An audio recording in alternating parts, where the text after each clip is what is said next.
Isang nakakakilig talaga na palabas mula sa Team Riza at Team Bimbi. Talaga namang ang sweet talaga ng dalawang ito.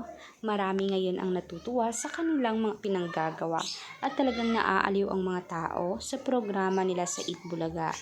Halos family na talaga ang treat ni Bimbi sa lahat-lahat ng staff sa Eat Bulaga.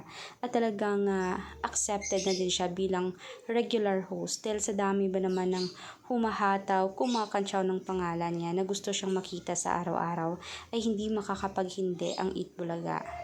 Dahil marami talaga ang sumusuporta kay Bimbi dahil isa umanong napaka-humble na bata at ibang-iba sa lahat. Totoo nga ba ito? Anong masasabi niyo dito? Na mismong sa pagpapalaki ni Chris ay talagang tama at walang mali. Hindi man siya perpekto, pero talagang marami ang nakadiskubre na isa siyang magandang ehemplong ina sa kay Bimbi. Tanggap na tanggap din niya si Riza May para mismo sa future ni Bimbi.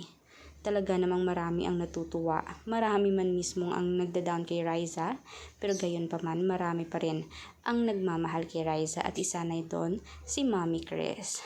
At future daughter-in-law na nga ang bansag niya dito. Tama ba? Agree ba kayong lahat dito? Huwag niyo nang kalimutan mag-subscribe, i-click mismo ang bell at i-share ang ating videos.